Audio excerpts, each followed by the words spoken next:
Portable TV. Come watch with me.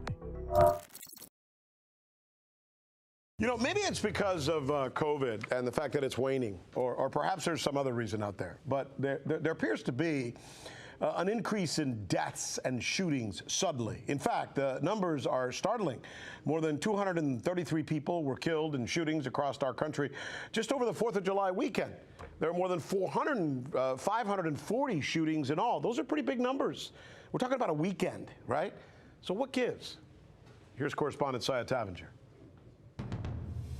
With a violent end to the 4th of July holiday, at least 233 people were killed and 618 people injured across the country.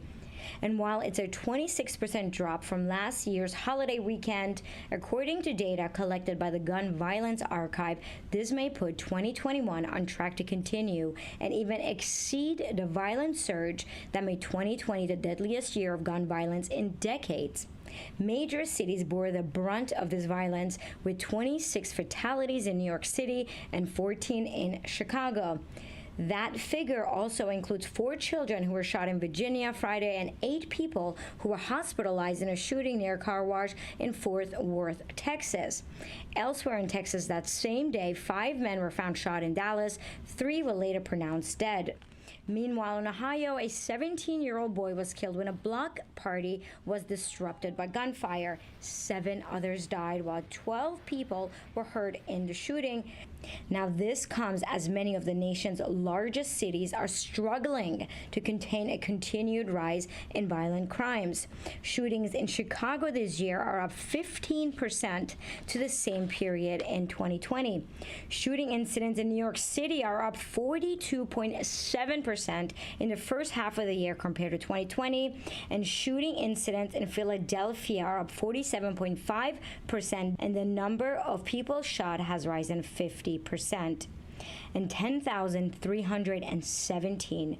That's how many have died by gun violence in 2021 so far.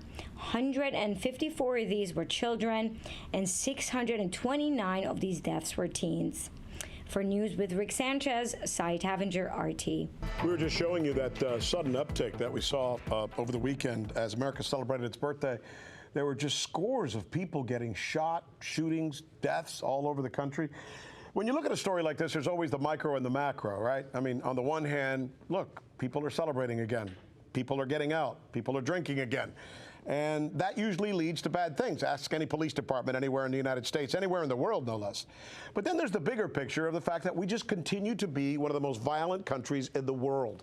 Which is it? Amisha is going to be joining us to talk about this. Amisha Crosso is Tyrell Ventura, 2 of my favorite people around here. Tyrell, get us started. Is it the micro or the macro? What's going on here? Think about it like this, Rick. We love violence in this country. We love it as much as apple pie, you know, and it seems like that's because every summer it seems like there's always that same uptick. We always talk about it. You hear it over and over and over again that every summer, especially around the holidays, you know, whether it be Memorial Day, 4th of July, or Labor Day, you see the numbers. But is it our nature? Is it our gun laws? I think a lot of little different things depend on that. Yes, we have gun laws issues in this town, in this country completely that we don't have enough of. And also, look, we are a media-obsessed violence country. We like hearing those stories. Plus, let's not discount the fact that what's happening over the last 2 years. We're talking about massive crackdowns and calls for reforming the police. So what do police do in response? Well, we have to pump that message out here. Look how dangerous and violent this country is. So that way you can't reform us. You can't cut us down. You can't ask for these things because we're here to protect you day in and day out. When, look, man, just to be clear, 15,600 people were injured by fireworks in 2020.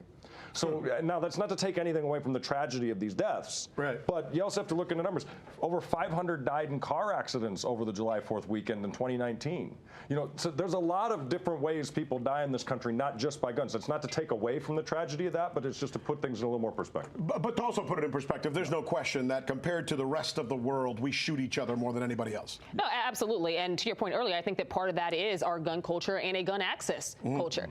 Coming from Chicago, being a native of Chicago, one thing that we have is a state that literally has the strictest gun laws in the country. However, its surrounding states, the entirety of the Midwest, does not. And over 95% of the guns that are funneled into Chicago are from states that are not Illinois. So I think that there's something to be said about the easy access to guns. Over the weekend, July 4th, one of the hardest things that police officers had trouble with in downtown Chicago was that 15 and 16-year-olds that they were corralling all had guns in their backpack. Oh my God. That makes a very tough situation for the police, because now you have all of these kids, hundreds of them, I think the last quote was 400, who had surrounded downtown, and the majority of those young people had weapons. I think that with the rise of the Black Lives Matter movement, the police reform movement, the right and right-wing media has basically said that a lot of the gun violence is a result of pulling back or cops being afraid to actually police certain communities because they don't want to end up on somebody's video camera. My issue with that is that I think you can police communities, you can protect people without using excessive force.